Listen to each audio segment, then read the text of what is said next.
Pas de panique, la chronique dédiée au secourisme sur RCM.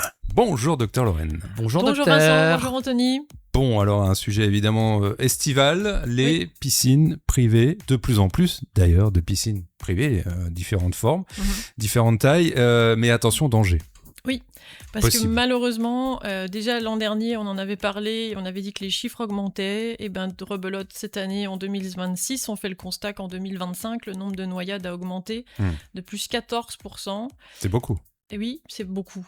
C'est trop. Et les noyades ayant entraîné un décès, parce que la noyade, c'est juste, entre guillemets juste, de l'eau qui arrive dans les voies respiratoires, on peut s'en sortir s'il y a des bons réflexes. En revanche, donc, toutes les noyades n'entraînent pas un décès. Mais même les décès liés aux noyades ont augmenté d'environ 15% aussi. Donc tout a augmenté, le nombre de noyades et le nombre de décès secondaires à une noyade. Donc c'est vrai que c'est des chiffres qui sont un peu glaçants, parce qu'une baignade, c'est toujours un moment de plaisir, on a envie de bien faire, on a envie de rigoler, on a envie de se rafraîchir.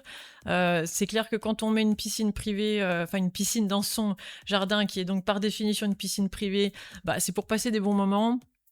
Et quand ça se transforme en drame, c'est vraiment terrible. C'est des chiffres qui concernent les enfants ou les adultes ? Alors c'est tout confondu. Tout confondu. Mais plus de un quart de ces noyades concernent les enfants de moins de 6 ans et la majorité en piscine privée. C'est pour ça qu'on voulait focaliser sur cette tranche d'âge, moins de 6 ans, et ce lieu de noyade qui est donc la piscine privée. Et j'imagine que ça vient souvent d'une mauvaise surveillance. Malheureusement, oui. On pense, peut-être que même une piscine où on a pied, il n'y aura pas de problème. On pense que s'il est avec le grand frère, ça va aller. Et en fait, on banalise un peu la baignade au fur et à mesure, parce que les premières se passent bien, etc. Et en banalisant ça, on oublie qu'il peut y avoir... Et ça va tellement vite qu'en fait, en moins d'une minute, un enfant peut couler, en fait. Parce qu'à un moment donné, il aura pris un coup, il aura eu mal, il aura bu la tasse, il aura fait une roulade pas comme les autres coups, et il aura été saisi par quelque chose. Et donc, il va perdre ses moyens et il peut couler. Alors, évidemment, l'enfant qui ne sait absolument pas nager, il doit jamais être dans l'eau sans un adulte dans l'eau. Ça, c'est vraiment la règle. Il faut pas se rassurer en lui mettant des brassards, encore moins une bouée à travers laquelle il peut tomber au milieu. Donc c'est vraiment pas une idée à retenir. Un enfant qui ne sait pas nager ne va jamais dans l'eau seul. Ça, c'est vraiment une des règles. Même s'il a pied. Et même s'il a pied. Oui. Oui, il faut être avec eux. En plus, ça permet de leur apprendre à nager, parce que quand on est avec eux, souvent, on interagit quand même avec eux. Et donc, on apprend cette aisance aquatique qui va après leur permettre de s'en sortir quand ils seront en difficulté dans l'eau. Et c'est vrai qu'au départ, un jeune enfant qui ne sait pas nager ne sait pas encore revenir au bord, ne sait pas s'en sortir seul. Donc là, il faut jamais, brassard ou pas, qu'il soit seul dans l'eau. Sans parler des piscines qui ne sont pas sécurisées par des interdictions d'approche finalement. Parce que des fois, on pose la piscine et puis on met rien autour qui permet en dehors... Alors, théoriquement, c'est quand même obligatoire. Oui. Mais alors, il y a le problème quand on prend les piscines qui sont non creusées. Elles sont en hauteur. Donc on se dit, c'est en hauteur, mais de toute façon, tous les systèmes ont été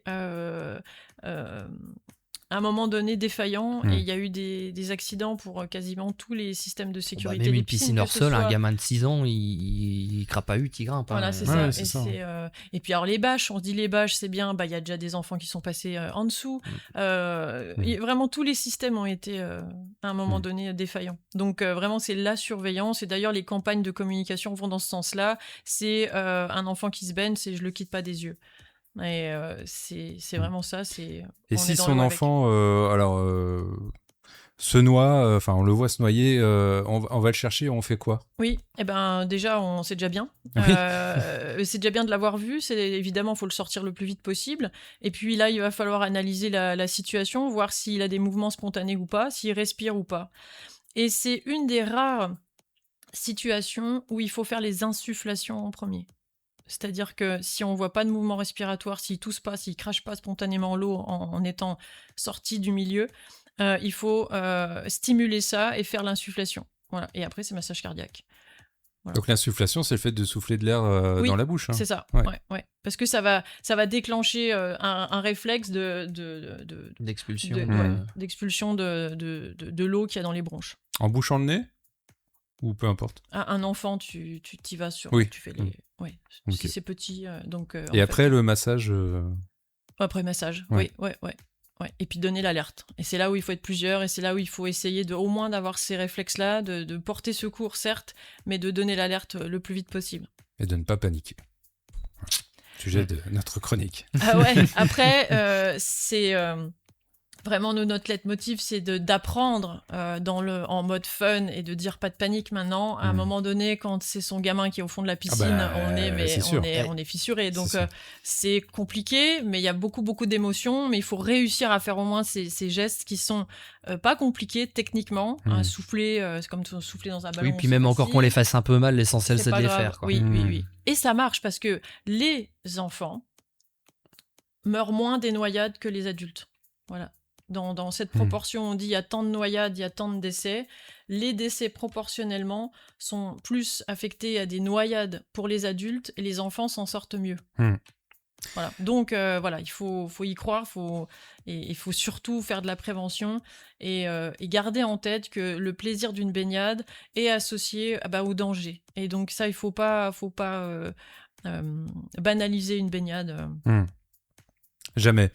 On va y revenir avec d'autres sujets d'ailleurs, pour les adultes, en mer par exemple, avec les courants, ce genre de... Oui, parce qu'en fait, on peut décéder d'une noyade suite à une hydrocution. Donc là, c'est vraiment, on se noie parce qu'il y a un choc thermique qui fait qu'il y a une défaillance au niveau du cœur. Pouf, tout s'arrête à un moment donné. Et à ce moment-là, vous êtes dans l'eau parce que vous venez de sauter brutalement. Donc forcément, vous vous noyez, il y a de l'eau qui rentre parce que vous n'avez plus vos réflexes, vous êtes inconscient dans l'eau. Donc ça, c'est une situation particulière où il faut avoir des bases de prévention toutes simples. C'est toujours tout simple, en fait, la prévention. Donc on en parlera. Il y a ces histoires de courants qui ont déjà été meurtriers récemment, où en fait, il faut en avoir connaissance. Quand on est dedans, apprendre par anticipation à se dire que si ça arrive, il faut se laisser un petit peu porter. Et puis, il y a toute l'aisance aquatique aussi dont on a déjà parlé, qui peut s'adresser aux enfants dès 3 ans. Et ben voilà, on y reviendra prochainement. Mais c'est vrai que le sujet de la noyade va faire l'objet d'une petite série, et puis c'est d'actualité, et puis si ça peut permettre de sauver des vies, ce serait pas mal. Évidemment. Il y a que je sais être sérieux, quand même. Quand il faut, je sais. Il va un bon point, je crois. Oui, je crois. Ouais. T'auras ton image. Oui. Ah bon. Merci. T'auras ton image licorne. Écoute, tu m'as enlevé les mots de la bouche. La bouée licorne. La bouée licorne, bah oui. Alors là. Donc attention, parce qu'on peut passer au milieu, mais quand même, ça. Elle est sympathique cette bouée. Ouais, je suis à peu près nagé, moi, ça. On parlera de l'alcool, parce que l'alcool... Ah bah là, il y a un sujet. Elle me regarde. Ah oui. On parlera de l'alcool. Non, mais parce que même quand on sait nager... je suis sobre depuis hier soir, je tiens à le dire. Non, quand on sait nager, on a tendance à avoir confiance en soi, en disant moi, c'est bon, je sais nager. En milieu naturel, toutes les règles, toutes les cartes sont rebattues, et on peut vraiment être en détresse, même si on est très bon nageur. Et on parlera aussi d'Alain Bernard, qui a fait un clip vidéo qui explique lui-même qu'en allant surfer, alors qu'il était qualifié au championnat d'Europe, il a failli se noyer en allant surfer. Ouais, un bel exemple. Donc c'est un bel exemple de dire ok, si lui il a été en détresse dans l'eau, tout le monde peut y être, même bon nageur. Et donc l'alcool peut être un facteur de perte de repères, il y a plein de choses qui se passent, voilà. Et donc dans l'eau ça peut être à risque. Alain Bernard. Ah non, mais moi j'ai pas été qualifié parce que bon, j'étais mauvais, mais Et ben on en parle très prochainement, alors à bientôt. Oui. Merci beaucoup, docteur. Bonne journée.